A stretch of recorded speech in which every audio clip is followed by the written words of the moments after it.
Et quand la tristesse arrive, je sais tu es là, toujours près de moi. Bon mercredi, bienvenue à votre émission La Victoire de l'amour. Aujourd'hui, comme on le fait à tous les mercredis, quelqu'un qu'on apprécie beaucoup. C'est extraordinaire d'avoir un médecin, un vrai médecin dans l'équipe de La Victoire de l'amour qui nous parle de santé, mais aussi de spiritualité. J'ai eu la chance de l'interviewer il y a à peu près un an, un être exceptionnel, le docteur Gaétan Pouriard.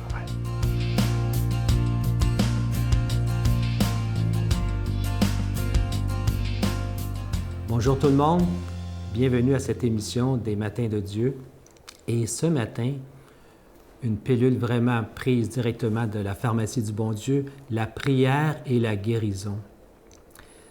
Aussi loin que l'on recule, l'humanité a toujours prié. Hélas, aujourd'hui, nous prions trop souvent que dans les moments où c'est difficile. Mais je crois que nous devrions faire de la prière un outil quotidien aussi.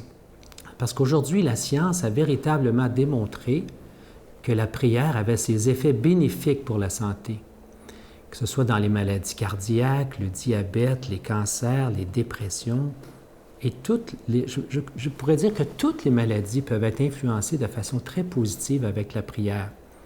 Et ce qui est bien, la science en a démontré les bienfaits biochimiques, mais aussi on peut voir avec les nouvelles techniques radiologiques, par exemple les CT scans, dès qu'une personne se met à méditer ou à prier, les activations au niveau cérébral se font de façon tout à fait positive. Donc, nos neurones cérébraux s'activent sous l'effet de la prière. Et c'est des centaines de milliers d'exemples aujourd'hui de cas chez qui on a pu prouver cette qualité de la prière sur la santé. Et je crois que c'est beaucoup plus qu'un effet placebo. La prière a véritablement un effet scientifiquement reconnu qui dépasse l'effet placebo. C'est arrivé à plusieurs reprises de donner à mes patients, non pas une simple prescription sur un pad d'un médicament, mais une prescription des fois d'une prière ou d'une petite pensée pour la journée. Et j'aimerais vous faire mention ce matin d'une prière tout à fait intéressante qui regroupe à la fois la notion de prière et de guérison, de prière et de santé pour le corps, et qui s'intitule « La louange à la vie ». Je vais vous faire quelques lectures de certains passages, mais cette belle prière sera également disponible ici même si vous voulez appeler, communiquer avec la direction. Donc, louange à la vie. Tout ce qui compose mon corps en entier se recrée continuellement. Chaque cellule est à l'image du Créateur. Composé de son et de lumière, mon corps est une perfection rare et magnifique. Je glorifie l'âme que je suis et tous les atomes qui vibrent en ces corps. Je remercie chaque atome, chaque cellule et organe pour leur coopération harmonieuse et je rends grâce à leur intelligence supérieure et à leur merveilleux pouvoir de guérison et d'éternelle jeunesse. Cette belle prière, vous pouvez la rejoindre ici même en appelant. Et elle est quand même très courte, seulement une page. Et je vous souhaite d'apprendre et de mettre cette belle aventure qu'on appelle la prière dans toute votre journée. Notre Père qui es aux cieux, que ton nom soit sanctifié, que ton règne vienne, que ta volonté soit faite sur la terre comme au ciel.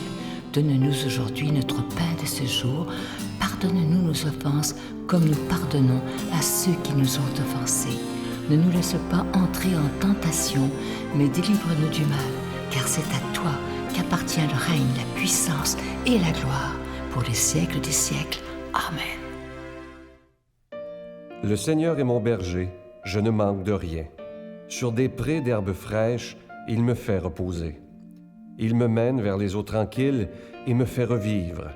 Il me conduit par le juste chemin pour l'honneur de son nom.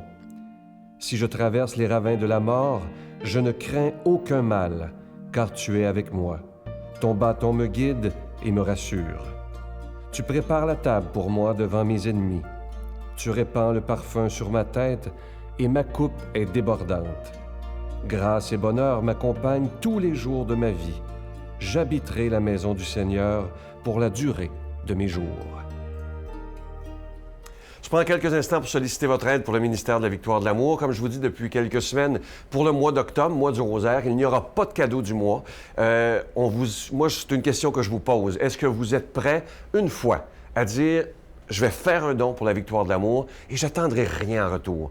Pas de cadeau en retour, parce que le plus beau des cadeaux, c'est que depuis plus de 21 ans, nous avons des émissions 7 jours par semaine dans l'ensemble du pays. Et ça, c'est absolument miraculeux. Moi, j'en reviens pas moi-même. Parfois, quand j'y pense, je me dis, mon Dieu, 21 ans. Alors, je vous tends la main aujourd'hui à vous demander, et en vous redisant aussi, il n'y a pas de petits dons. N'oubliez jamais ça. Ça, c'est très, très important. Si chacun donnait selon ses moyens, je ne vous parlerai pas jamais d'argent. Alors, je vous donne l'adresse en vous disant merci de tout cœur. Je vous rappelle aussi que vous recevrez un reçu pour fin d'impôt. La Victoire de l'Amour, casier postal 120, succursale Boucherville à Boucherville.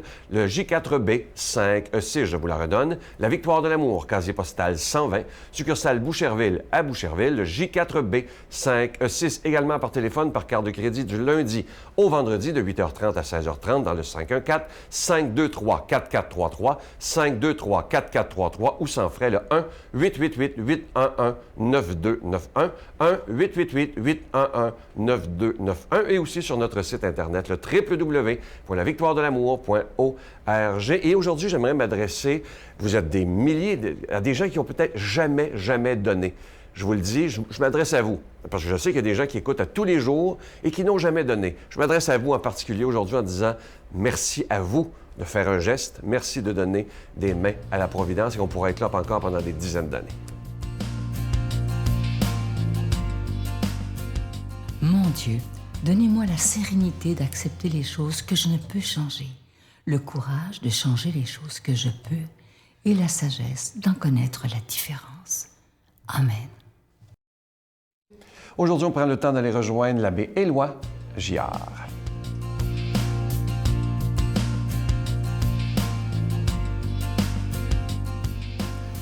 Bon matin, chers amis. 19 octobre. Je suis heureux d'être avec vous encore et je reçois des témoignages d'appréciation et je vous remercie beaucoup de votre soutien. C'est précieux pour moi. Aujourd'hui, justement, il est question de bien travailler. Alors, moi, je peux vous dire que j'aime mon travail. Je trouve ça stimulant, je trouve ça bourré de sens. Pas très populaire par les années, par les temps qui courent, mais j'aime beaucoup ce que je fais. C'est l'Évangile de Luc qui est encore celui qui nous est proposé. Alors, voici, Jésus disait à ses disciples, « Vous le savez bien, si le maître de maison avait su à quelle heure le voleur viendrait, il n'aurait pas laissé percer le mur de sa maison. Vous aussi, tenez-vous prêts, c'est à l'heure où vous n'y penserez pas que le Fils de l'homme viendra. » Pierre dit alors, « Seigneur, est-ce pour nous que tu dis cette parabole ou bien pour tous? » Le Seigneur répondit, « Que dire de l'intendant fidèle et sensé à qui le maître confiera la charge de son personnel pour distribuer en temps voulu la ration de nourriture? Heureux ce serviteur que son maître, en arrivant, trouvera en train d'agir ainsi.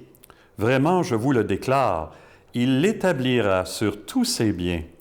Mais si le serviteur se dit en lui-même, « Mon maître tarde à venir », et s'il se met à frapper les serviteurs et les servantes, à manger, à boire et à s'enivrer, alors quand le maître viendra, le jour où son serviteur ne s'y attend pas et à l'heure qu'il ne connaît pas, il l'écartera et lui fera partager le sort des infidèles. Le serviteur qui, connaissant la volonté de son maître, n'a rien préparé et n'a pas accompli cette volonté, recevra un grand nombre de coups. Mais celui qui ne la connaissait pas et qui a mérité des coups pour sa conduite, celui-là n'en recevra qu'un petit nombre. À qui l'on a beaucoup donné, on demandera beaucoup. À qui l'on a beaucoup confié, on réclamera davantage.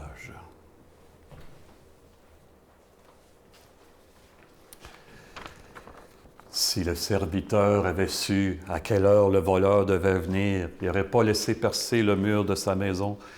Il y a quelques années, une dame d'un âge certain est venue me payer personnellement une messe pour que la police retrouve les voleurs qui avait volé un coffre-fort dans la maison de son fils. Ils étaient partis avec le coffre-fort. Il fallait le faire, hein?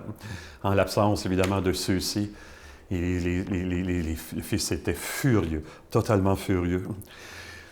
Jésus arrive jamais, il dit qu'il arrive comme un voleur, mais dans notre vie, il trouve moyen de s'introduire pour stimuler, bien sûr, le meilleur. Jésus dit, attention, si tu ne fais pas ce que tu vas avoir à faire, tu recevras des coups. Ça, évidemment, c'est pour ébranler ceux qui ne veulent rien savoir de lui, pour les amener à se poser des questions.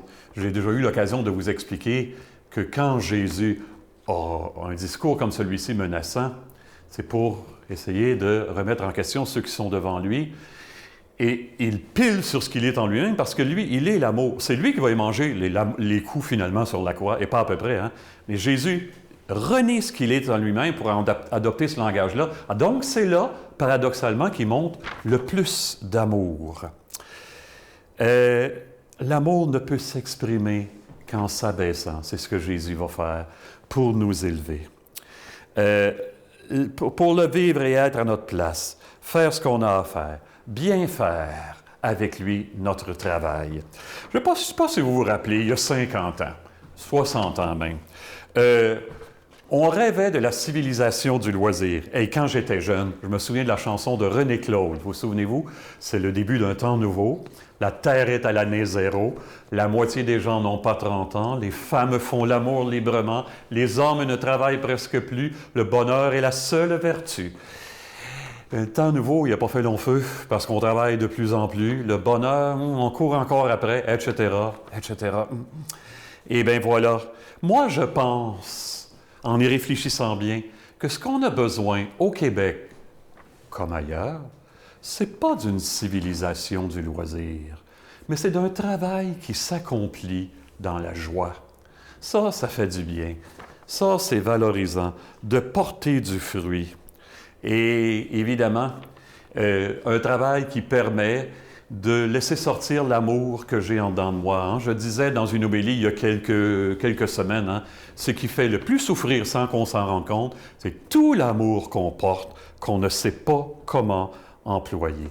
L'autre jour, je demandais, lors d'une célébration eucharistique dans un CHSLD, dans ma paroisse, je demandais aux gens quel était leur désir le plus profond.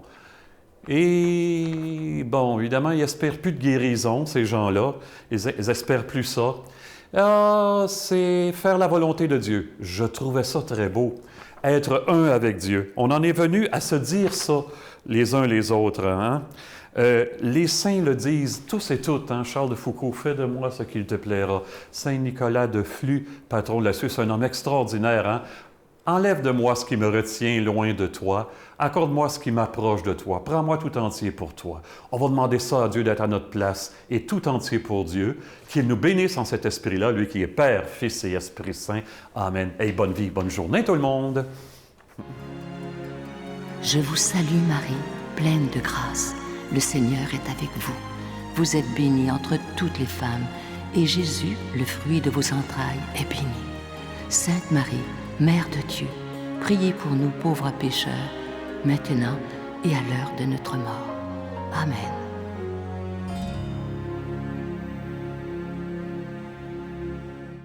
Je vous laisse avec une belle petite pensée ce matin, mais c'est tellement vrai, c'est très court, ça dit ceci. Voici 4 paroles qui guérissent notre âme. Tout d'abord, être capable de dire à quelqu'un « je suis désolé »,« pardon »,« merci » et un des plus importants, sinon le plus important, « je t'aime ». C'est tellement simple la vie lorsqu'on prend le temps d'y penser. Et aujourd'hui, on pourrait se donner comme objectif de téléphoner à quelqu'un ou d'aller voir quelqu'un et de lui dire simplement ces mots, ce mot qu'on dit pas assez souvent, « je t'aime ». Bye. Mon père était camionneur. Alors, quand j'ai su que vous faisiez une émission sur ça, ça m'a touchée tout de suite. Et je voulais le dire aussi parce que c'est pas connu. Mon père est décédé aussi quand il était très jeune, dans son camion, à 47 ans. Il a brûlé dans son camion. Alors, c'est une histoire qui a été quand même tragique dans notre vie, ça, c'est certain.